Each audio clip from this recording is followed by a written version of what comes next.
Welcome to Reddit Aliens. What is the most genuinely terrifying experience you've ever had? Please remember to like, share, and subscribe. I was laying in bed one night in that penumbral state on the edge of sleep when the silence was broken by the most thunderous noise I've ever heard. In the space of a second, my head was filled with the rumbling thunder of 100-foot waves crashing down on me and inside me.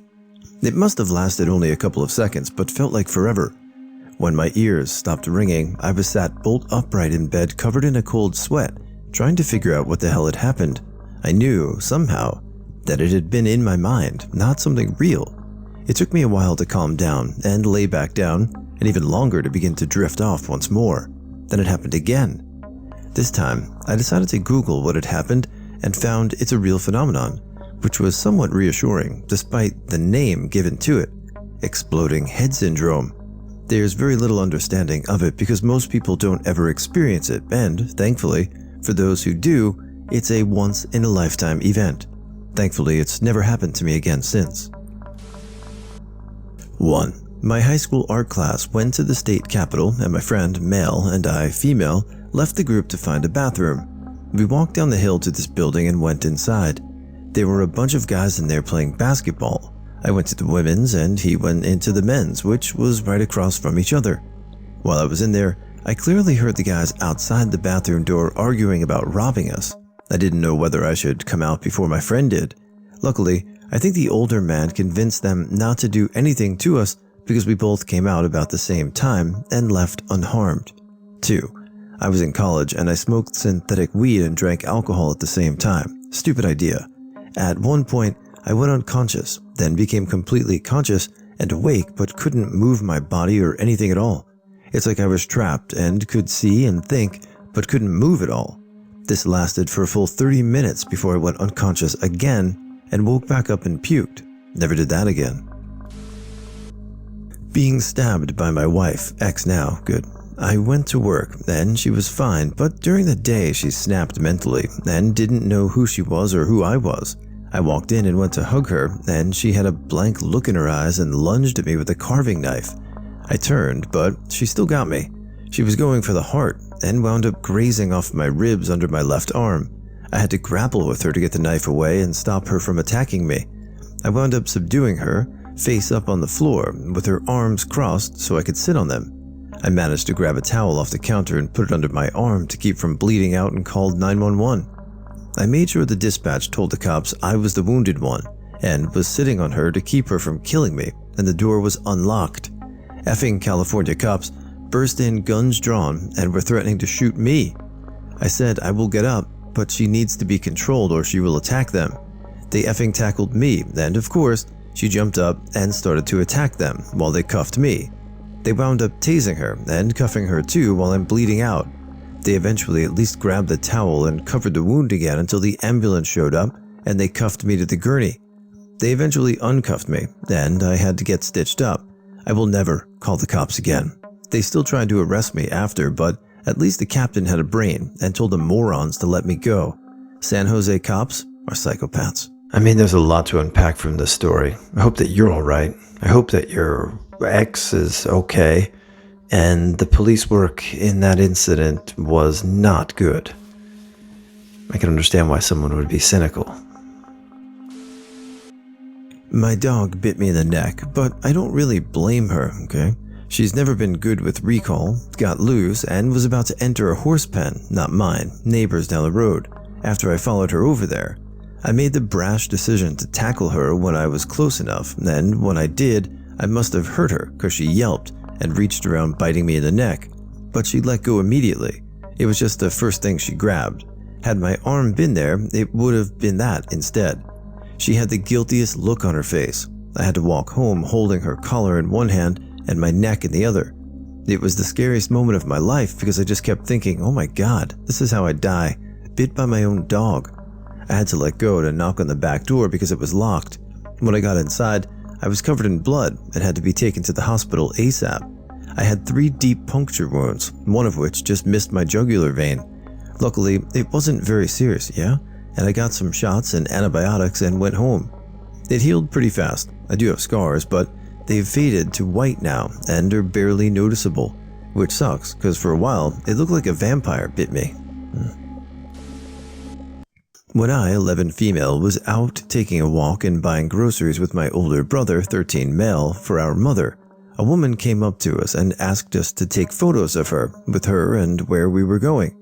She was looking towards a van about 10 meters away, where there was a person sitting in. No, not a white van. A few times while questioning us, my brother felt pressures and slowly raised his hands as to accommodate and do as she asked. I grabbed his wrist and told or lied to him, "We have to go home to feed the dog.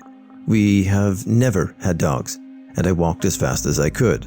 We are both autistic.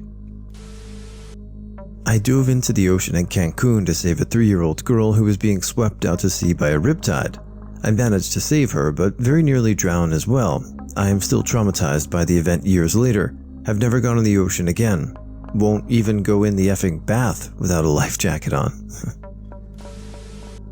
If someone is trying to break into your house, turn on all the lights so they think lots of people are home. So this was back when I was in 6th grade. I was having, I believe, my first sleepover with a friend from the school I had gone to. She texted me the day before telling me how excited she was that I was going to spend the weekend with her and her family. Well, fast forward to that night, and she texts me and tells me to not tell my mom, but someone down the street is on the run from the police because he unveiled his wife. I start talking to her about it, and the police never caught the guy. Well, now it's the day I'm supposed to go to her house, and when I get there, we go to her room, and I introduce her to Pretty Little Liars. Now again, we were in 6th grade, so this show was terrifying to us and made us all paranoid. Well, on Saturday night, her parents went to go get dinner, and now if you know anything about In-N-Out, you know it's at least a 2-hour wait. Well, we knew this, and so us being home alone continued our binge of PLL. Suddenly we hear a knock at the front door. We pause the show and hope whoever knocked didn't know we were home. Big mistake. We turn off the TV because we see what looks like someone pacing by her window, which was by the walkway to the front door. All of a sudden, the pacing stops and I look over to see 2 hands cup against the glass of her window and someone's head getting closer. We roll off the bed just before the person looked into her window. She had a curtain. It was just very thin, and we roll against it trying to stay out of view. I grabbed my phone and angled it at the window to check if the person would leave. Eventually they did, and we called her mom, who told us it was probably her sister's friend looking for her. They shared a room, and that we just got freaked out because of the show. We believed her and calmed down a bit. She says they are almost through the line and shouldn't be gone much longer. So we relax and eventually hang up the phone thinking it was all over. Wrong. Not 5 minutes after hanging up with her mom, we hear something fall over in the hall right next to her bedroom door. We both freak out, but her a little more. I laughed it off and said it was probably her dogs. That's when she informs me that her mom put the dogs in her room because otherwise they would get in the trash. We both look over at the handle to her door, waiting for it to turn. She's crying, and I'm forcing myself to keep it together, but the handle never turned. We waited about 10 minutes when her bedroom door opens. We both cry, and her mom walks in very confused.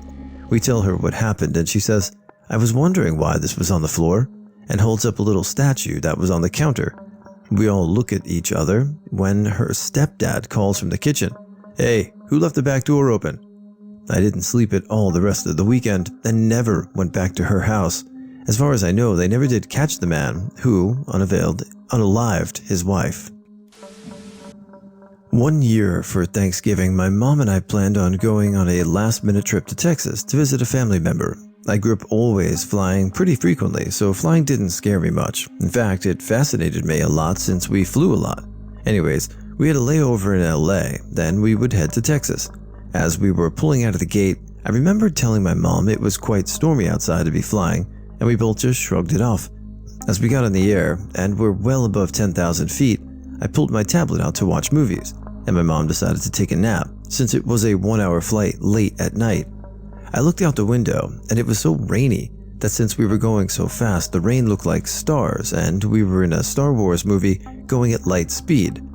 There was a mild turbulence until all of a sudden, I feel a slight drop. I was very alarmed, and my mom woke up from her sleep. The turbulence began to get worse as the plane tried to climb higher in the sky from that last drop. But as the plane was already struggling to climb, another worse drop happened. It felt like we were falling out of the sky. People were screaming, lights were flickering, the plane was trying to recover, and me as a 12-year-old girl was beyond frightened because I was highly convinced I was going to die. About 30 minutes of more horrible turbulence, and we finally touched down in LA. Even years later, I will never forget that day. I still fly a lot, but that flight will always remain the scariest. I, female and 19 at the time, was having a smoke sesh with my friends in college. The group consisted of me and two close guy friends. Keep in mind, one of them is openly gay and the other was straight. We were in straight guy's apartment. My gay friend have had sex with women before, but he is now exclusively gay. Well, after we finished smoking, they had their own conversation while I was just chilling. Suddenly they both stopped and straight guy looked at me, said to gay friend, "You know, we could totally RAPEOP right now." Gay friend and him laughed, and I joined in the joke, but in reality, I was effing terrified. I stopped smoking with them after that, then stopped smoking weed altogether. Not for cool. When I was riding my mountain bike and was hit by a car, it happened so quickly that I saw the car approaching but realized it was too late for either of us to halt.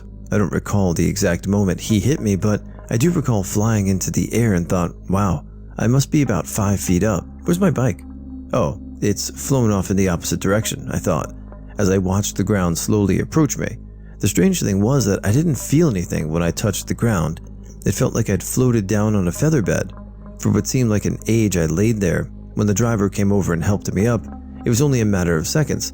He'd hit me at least 30 miles per hour, and I didn't even get a scratch. It was terrible, but also strange. It's a pretty wild story, and it could have been a really bad incident, so glad you made it out okay, somehow. Pretty cool. Fell down a mountain. That's a bit of an over-exaggeration, but I once climbed these things down in Banff that amount to really big, rocky mini mountains. I was nearing the top, and I lost my grip. Must have slipped only 50 meters and wasn't severely injured, but for that bit that I was completely in the air, I thought I would die there. And if I hadn't landed on a little outcrop, I probably would have fallen further and either been paralyzed or killed. The feeling of losing control of my mind, a mental breakdown, you might say. The worst was when I was 17 and all of a sudden realized that most of my life was a lie. The things happening inside of my house were not normal, as I had been manipulated to believe. All of the puzzle pieces of why I am the way that I am started to come together. I usually don't do this, but I need to put a self-harm suicide trigger warning for the next section here. I had no idea what to do with this newfound information. It felt like I had some sort of internal pressure building, and I needed to find a way to get it out. I started hurting myself as a coping mechanism, and after several months, realized that I wasn't getting the satisfaction I desired. In a moment of emotional agony, I took a knife to my leg and carved out a piece of my flesh. My judgment was obviously clouded, and I was profusely bleeding. For many reasons, I was too scared to go to the emergency room or seek any kind of medical assistance. I ended up getting an infection, and then a big, long, upsetting story proceeded after that. After that incident, I couldn't seem to keep myself safe. I wanted to die and had plans of poisoning myself by mixing certain chemicals and inhaling the fumes. It seemed like the only way to alleviate some of the pressure I felt internally. Losing your own mind is horrifying. I have gaps of time where I barely remember anything. There were also times where I couldn't tell the difference between dreams and reality. I've been experiencing interesting shit lately. I was babysitting my 4 siblings early in the morning the other day and was making lunch when I heard little footsteps running down the hall towards the kitchen, and out of the corner of my eye, I saw the striped shirt of my little sibling, 2 years old, wore, zoom past me in my room, which is next to the kitchen. I even saw the curtain that I have as a second door jiggle. I stood there with it stopping, making lunch, which didn't take long until it hit me. My sibling was in my room, and being the troublemaker she is, I was like shit. So I let the sandwiches halfway through, ran over to my room, where I threw the curtain to the side and peeked in, only to find it empty. Nobody was there. Sure, I was scared shitless. I felt the hairs on the back of my neck stand up, But it also made me sit in the kitchen table thinking while my siblings and I ate. Turns out the baby sibling was in her playroom with everyone else. I still think about it, and I have no idea what that was about. Big seismic event, earthquake, when I was working underground. We were already on our way up the main decline, access to underground earnings route.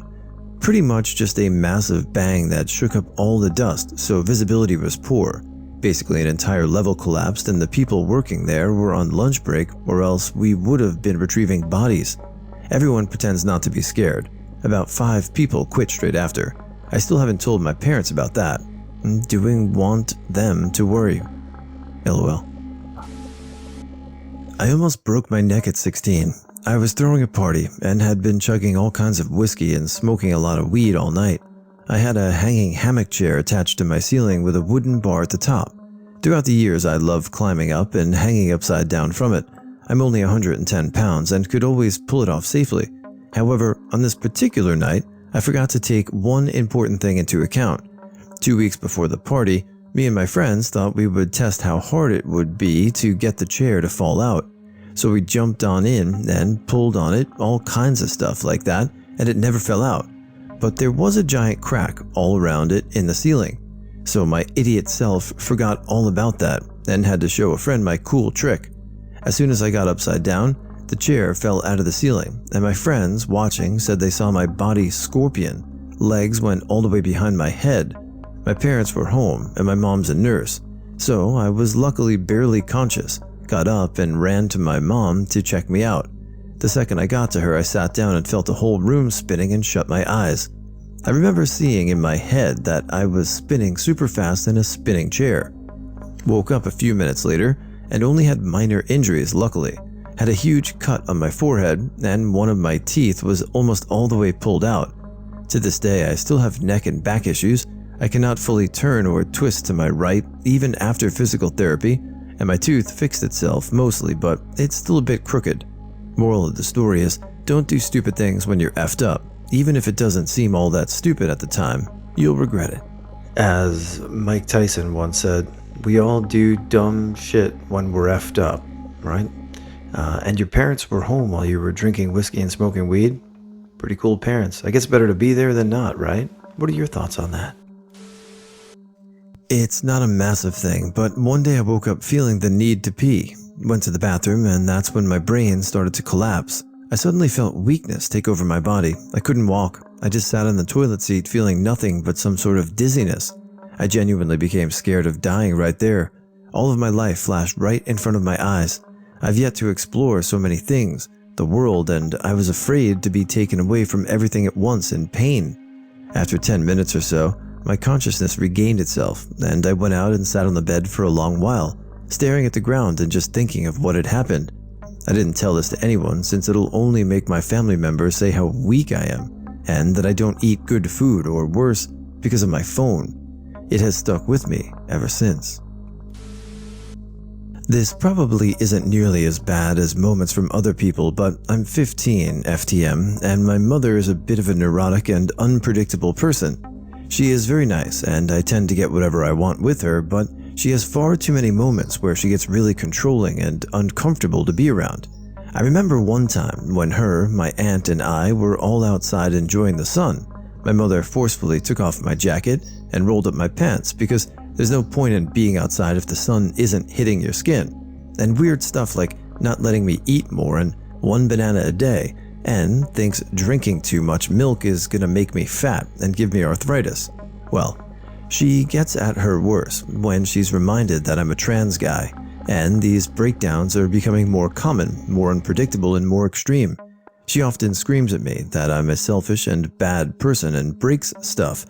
Though whatever my aunt and grandmother try to get her to leave me alone, it can escalate into my mother hitting them.